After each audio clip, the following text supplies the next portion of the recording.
essa plateia aqui tá toda para você hoje. Então, gente, salva de palmas para a Ariane. Boa noite, obrigada a todos pela presença. Estou muito feliz de estar aqui com alguns personagens do meu livro. E é muito estranho ser entrevistada e falar em público, porque eu sempre fui jornalista de revista e agora de livro. E eu tenho uma empresa de jornalismo. Então, assim, eu nunca me coloquei à frente das pessoas para falar sobre o meu trabalho publicamente. Mas tem sido muito divertido porque eu entendo muito bem do que eu faço, né? Eu conheço o meu trabalho melhor do que ninguém.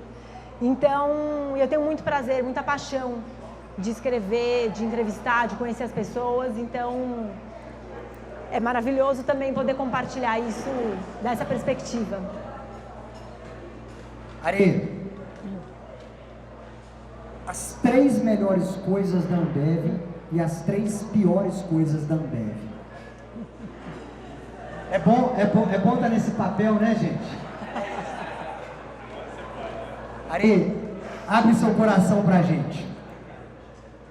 Que bom que eu sempre fui uma jornalista bem intencionada, né? Porque agora eu tendo a achar que o universo vai me premiar ou me presentear com jornalistas, com entrevistadores bem intencionados.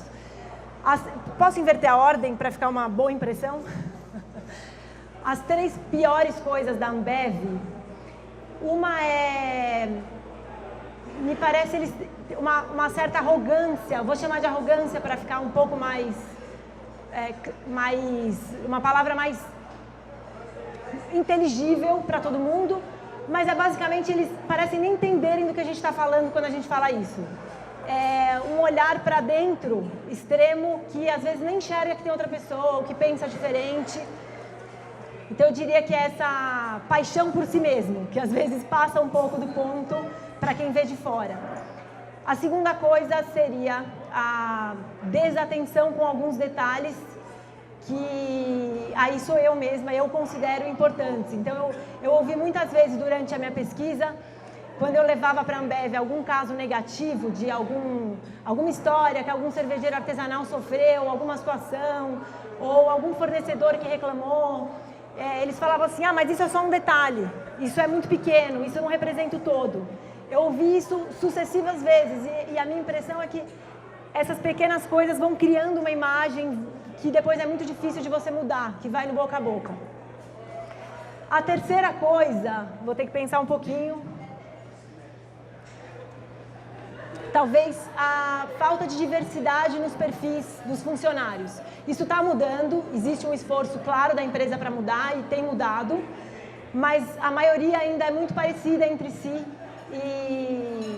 e como alguns deles mesmos falam, fica difícil você pensar diferente, você ver as coisas por outro ângulo, se você tem pessoas que pensam sempre como você, né? É que nem acontece nas redes sociais, às vezes a gente só fala com quem concorda com a gente, fica difícil de se ver de fora. As melhores coisas da Ambev são a obsessão, que eu acho uma ótima coisa quando você tem um foco positivo, claro, essa busca constante de excelência, essa vontade de fazer acontecer, que é realmente fora do normal. Eu já entrevistei muita gente do mundo empresarial e artistas e pessoas de diversos universos e eu não conheci tantas pessoas de um mesmo lugar com esse perfil, com essa vontade de fazer as coisas acontecerem, com essa gana que se tem na Ambev. Outra coisa é a disciplina, que é uma coisa muito difícil e que eu associo, é uma lição que eu aprendi com a Ambev e com a yoga, né? São 2 mundos tão diferentes, mas que me trouxeram a mesma lição da repetição, da importância de você ter disciplina, de você seguir sua rotina nos dias bons e ruins. Foi o que me fez terminar o livro, né? Porque tem hora que você fala, gente, não vai acabar nunca isso. E terceira coisa boa é tomar risco. Eu ouvia falar nisso, né? A gente ouve, né? Ambev, tomar risco e tal, mas eu não entendia bem o que isso significava até eu escrever o livro. Tem um capítulo do livro que chama Todo o Dinheiro do Mundo, que eu conto sobre a compra da dona da Budweiser. E isso, para mim, é o maior exemplo de tomar risco. Assim, a Embev, né, nessa época já era Embev, ela comprou a maior cervejaria do mundo, no meio da maior crise econômica do mundo, em 2008, com os bancos quebrando. e deu em garantia a própria empresa. Ou seja, se eles não conseguissem o financiamento, eles teriam que entregar a própria empresa, todo o sonho teria acabado ali. E não é que o dinheiro seria fácil de conseguir, não, chama todo o dinheiro do mundo, porque não tinha dinheiro bastante nos Estados Unidos e na Europa, foi preciso buscar dinheiro na Ásia, e todos os banqueiros, os primeiros banqueiros que foram consultados diziam que era impossível. Foi a maior transação em dinheiro financiada, em dinheiro naquela época até aquele momento. Então, acho que eu respondi, né? Respondeu, e eu gostei do seguinte, na hora de falar as partes boas, ela foi mais incisiva do que as partes ruins. A terceira parte ruim você teve que pensar, isso é bom. Então eu gostei muito, eu como fã da Ambev, eu sou obrigado a admitir que eu gostei. Ari, eu quero que você fale, você falou muito das pessoas, que é uma coisa que tem pessoas muito parecidas, eu acho que é até perfil cultural da empresa escolher pessoas que elas encaixem nesse perfil.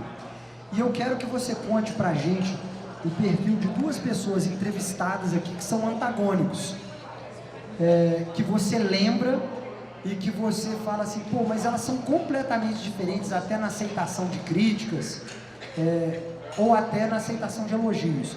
Eu queria que você contasse duas pessoas que estão entrevistadas aqui, que têm perfis antagônicos e que você acha que elas são complementares para a história da Ambev.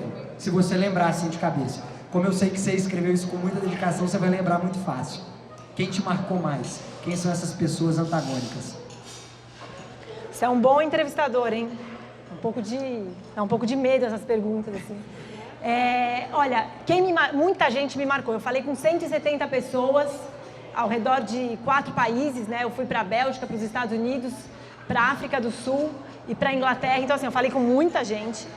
Mas, sob esse ângulo que você colocou, de pessoas antagônicas, eu vou mencionar o Magin Rodrigues, que foi o primeiro presidente da Brahma, ele era presidente da Lacta antes, que era um perfil bem mais brutão, assim, mais à moda antiga, era bem machista, e ele mesmo me contou histórias totalmente politicamente incorretas sobre ele mesmo, e que estão no livro. Então, assim, era uma pessoa muito caricata, mas de quem as pessoas falam com muito carinho.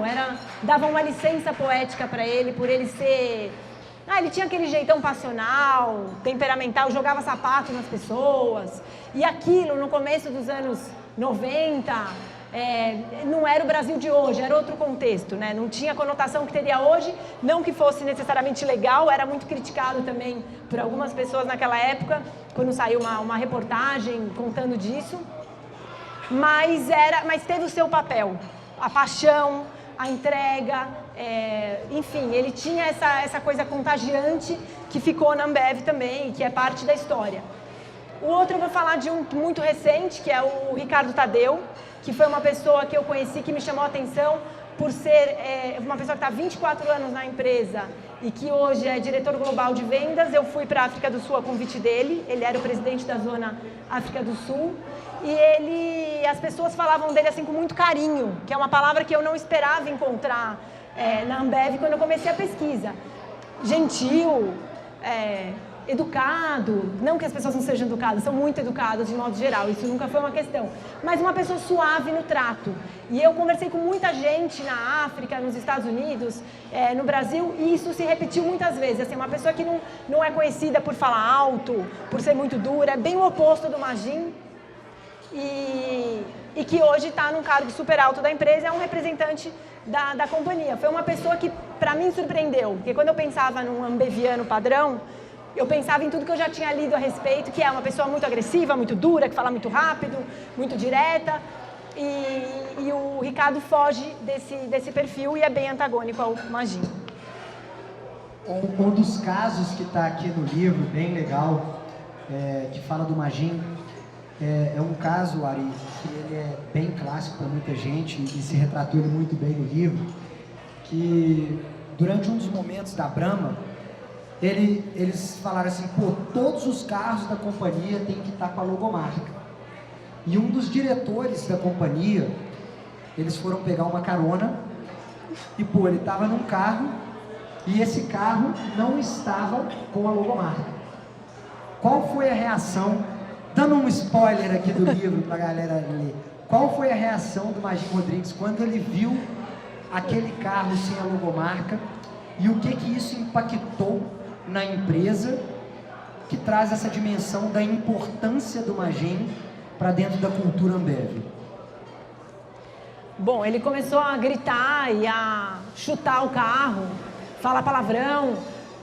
Que merda é essa? Que esse carro tá sem logomarca e não sei o quê? Não quis entrar no carro, se recusou a entrar no carro. E ele fala que depois que ele fez isso para dar um show pirotécnico, ele usa esses termos, para que isso corresse mesmo dentro da empresa e realmente no dia seguinte estava todo mundo sabendo que ele tinha tido esse surto, né? Mas era um surto, eu não sei se é calculado, mas passado ele diz que foi calculado justamente para as pessoas entenderem que isso era inaceitável. E aí, provavelmente, não aconteceu de novo. Com relação ao Ricardo Tadeu, o Ricardo Tadeu é um gênio.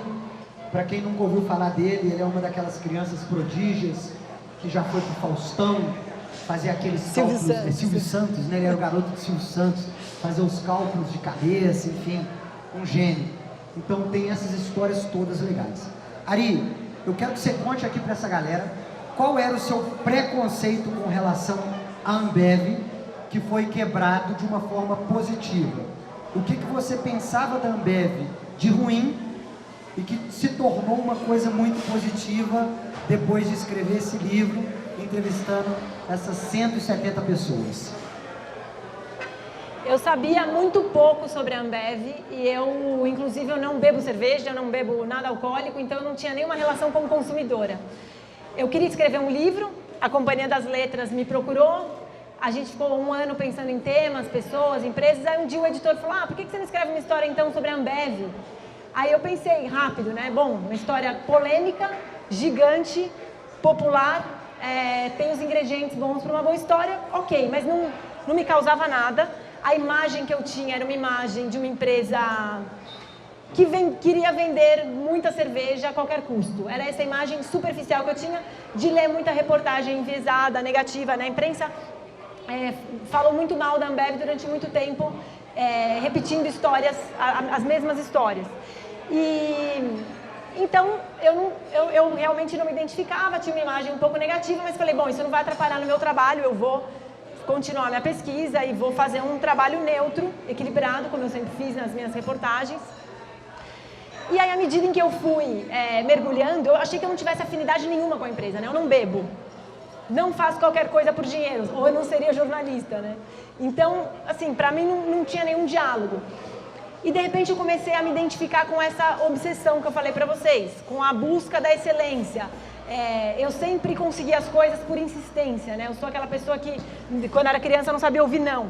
Então, eu consegui entrevistas na minha vida com pessoas que não falavam com a imprensa de tanto que eu insisti.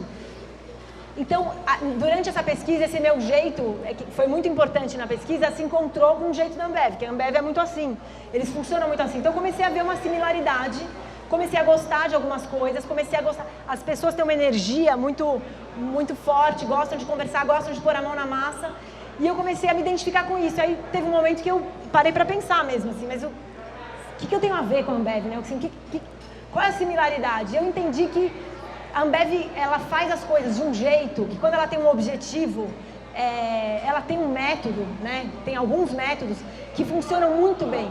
E se eu trocar o objetivo, sei lá, o meu não é vender cerveja, mas se eu colocar, no meu caso, desenvolvimento pessoal, liberdade interna, pode ser o objetivo mais distante, né, do mundo material que a gente tenha, o mesmo método é muito poderoso. E tinham muitas coisas ali que eu já praticava, que eu já acreditava, e outras que eu aprendi. Aprendi muito, processo, a importância dos processos.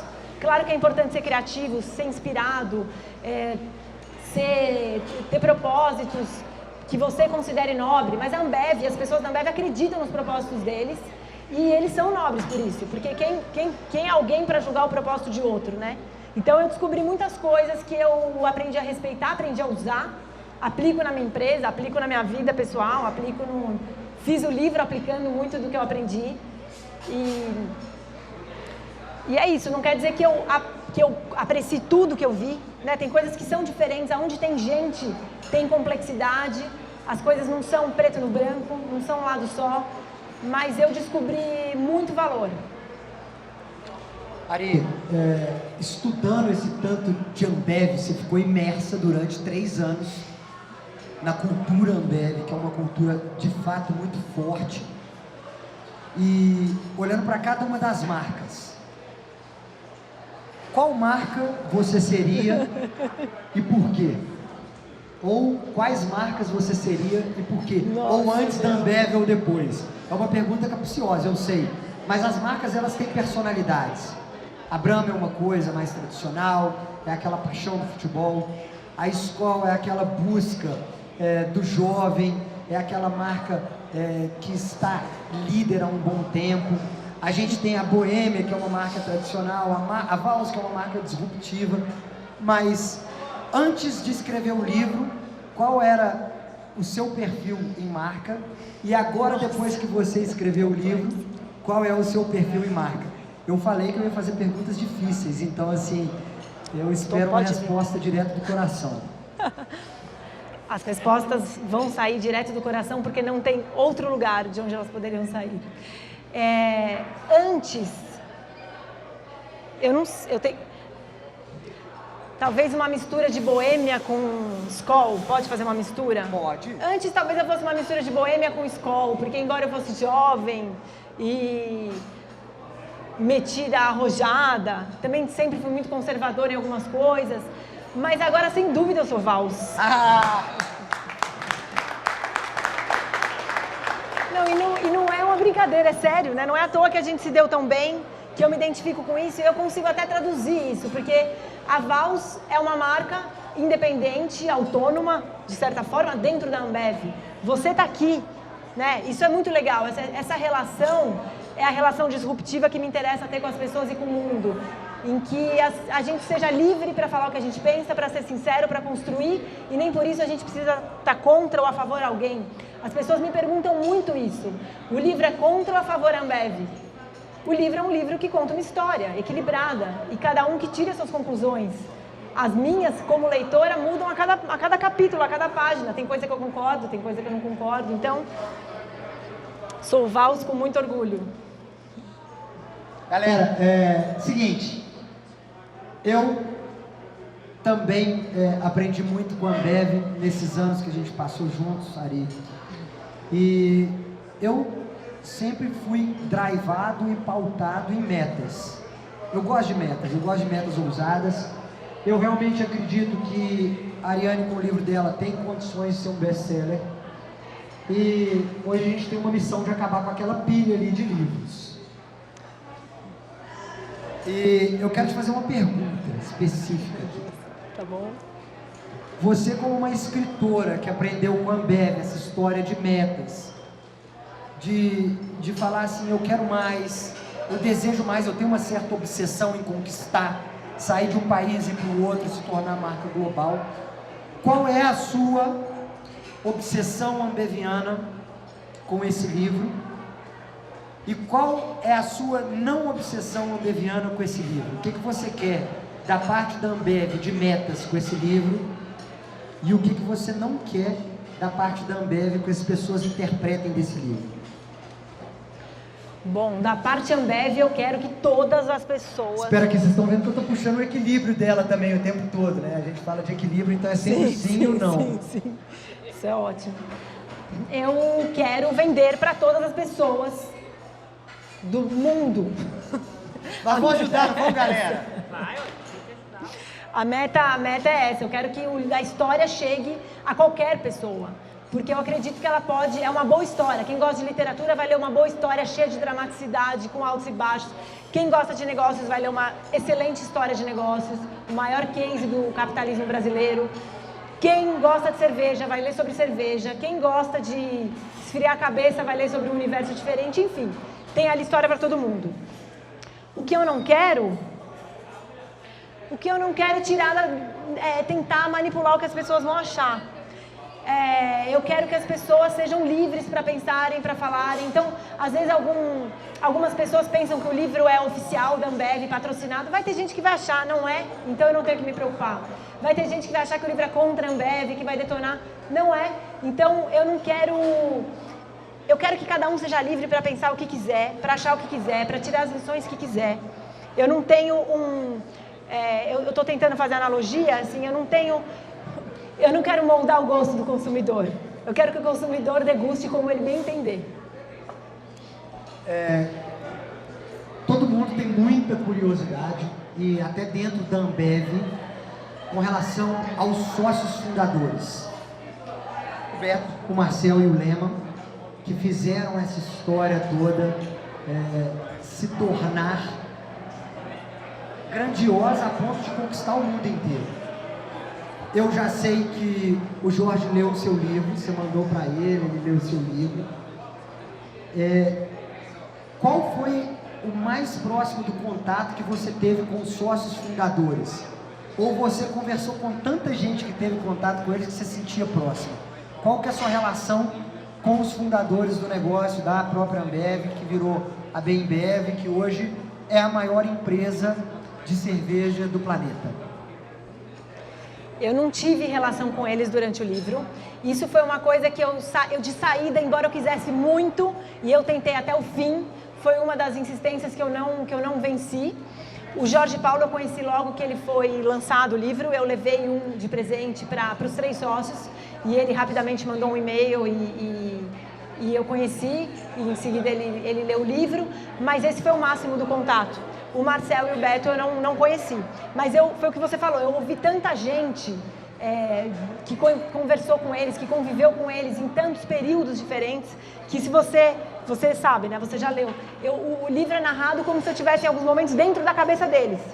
E eu sou muito conservadora, o que eu coloquei lá é porque eu chequei 1 milhão de vezes, porque eu cruzei informações de mais de uma pessoa, o que eu estava em dúvida não está no livro. Então, claro que é baseado no que as pessoas relataram, né? Mas tem ali como se eu tivesse convivido com eles muito de perto, né? Em alguns momentos. O seguinte, eu acho que é sempre bom, além do entrevistador, a gente ter o microfone aberto. Quem tem alguma pergunta aqui para fazer? E eu vou sugerir, a primeira pessoa que eu vou sugerir é um cara que ele já levantou a mão aqui, ele já brigou com a Ambev, ele já amou a Ambev, ele já brigou com a Vals, ele já amou a Vals. Também escritor, meu amigo Henriquinho, ele levantou a mão aqui já desesperado, está aqui na frente da Ariane. Se for muito cabeluda a pergunta, eu deixo o microfone na mão dela para ela continuar respondendo, tá, Henriquinho? Oi. Como gestor de risco que eu sou na empresa onde eu trabalho com compliance, parabéns por pegar o risco, tomar o risco para você, tá? Eu acredito que sua obra, como diz o próprio José, vai ser uma obra de referência, porque eu, como escritor, vejo que vários livros que contavam sobre a Grêmia Antártica ou sobre as grandes cervejarias do Brasil se limitavam muito às notícias de jornais. E você teve o acesso que ninguém teve. Você entrevistou 170 pessoas dentro da empresa. Não só dentro. Não só dentro, tanto fora, mas você teve dentro da empresa. Você estava no olho do furacão. Então eu te falo assim que você está fazendo uma obra de referência para outras obras. Então isso aqui é um produto assim, extremamente importante. E mais do que isso, parabéns pela imparcialidade. Parabéns por não tomar cerveja. Parabéns por não conhecer o mercado. Eu acho que faz disso uma obra realmente extremamente limpa. Você informou. Você não deu sua opinião. Você informou o que as pessoas estavam dizendo. Então, a capa está linda, de um gole só. Aí eu tenho minhas dúvidas, talvez eu tenha que pôr uma chopeira e um barril lá para tomar os goles, para ler o livro. Estou muito ansioso. Mas A sua pergunta, Henrique. A pergunta, né? A pergunta qual é o próximo livro? Qual vai ser o desafio para a gente escrever o próximo livro, né? Qual seria o próximo livro nessa viagem cervejeira que você já fez? Obrigada pelas palavras. E a minha ideia é que seja um livro de referência mesmo, tá? Assim, você falou isso e eu gostaria que fosse um livro lido por qualquer pessoa que queira entender o mundo dos negócios no Brasil. A Ambev ditou muito a história empresarial do Brasil e universidades, enfim, eu tenho a pretensão que ele se torne mesmo uma obra de referência e eu fiquei feliz que você falou isso. Eu não sei ainda qual é o próximo livro, eu estou pensando, eu gostaria de escrever outro caso de sucesso brasileiro, eu gosto de empreendedorismo, eu gosto de brasileiros, mas eu ainda estou vivendo, eu estou curtindo, né, o livro, o filho que ficou pronto. Henriquinho, vou te dar uma missão. A gente tem um tanto de livro para vender e tornar ele best-seller. Depois de tornar best-seller, vai para a próxima missão. Então a missão agora, a meta agora, o tiro já está dado, como é uma frase da Ambev. Primeiro a gente dá o tiro, depois corre atrás da bala. A missão é ser o best-seller. E eu estou aqui para ajudar a Ariane no que for nessa missão. Eu espero que você no mínimo compre uns 3 livros, cara. Você é um cara de compliance aí, o cara que está com a carteira cheia. Minha missão hoje é arrancar dinheiro de todo mundo para fazer comprar o livro, viu, Ari? Se você não pedir, eu vou pedir. Tinha alguém ali no fundo que queria fazer uma pergunta? Você. Vem aqui pro meio só para Ari te olhar nos olhos. Boa noite. A gente está aqui com várias pessoas da Ambev, várias pessoas com tempos de companhia diferentes, visões diferentes, áreas diferentes. E eu queria saber de você, que é uma pessoa que tem uma visão de fora. Qual o conselho que você dá pra gente e nós continuarmos levando a companhia como case de sucesso e continuar crescendo aí mundialmente? Olha, eu não gosto muito de dar conselho, porque eu não sou nem especialista em gestão. Eu vou te falar o que eu sinto, o que eu gostaria na interação com vocês, assim, o que me faria falar, olha, que legal. Não burocratizem a companhia. Eu tenho a impressão que está ficando muito burocrático o contato. E olhem para as pessoas como seres humanos, se comportem como seres humanos. Vocês representam uma empresa, mas vocês são pessoas. Então, eu acredito que esse é um problema de grandes empresas, não só da Ambev, que começa a se comportar como corporação. As pessoas começam a se comportar como corporação e aí você conversa e a pessoa não demonstra expressão facial, fica lá te olhando com poker face. Você nunca sabe o que está pensando. E assim, não tenham medo de sentir, de se expressar. Vocês não vão ser escravos de ninguém que esteja interagindo com vocês se vocês forem vocês. Então, sejam vocês mesmos e simplifiquem. Galera, pra gente ter uma noite mais incrível ainda, a Ari tá aqui para assinar cada um dos livros. Eu realmente espero que vocês que estão aqui hoje possam, além de comprar o seu exemplar, no mínimo presentear uma pessoa, porque o livro está realmente muito legal. E Ari, como em qualquer startup ou qualquer projeto novo começando, a gente tem sempre aquele pitch de 1 minuto para impactar as pessoas.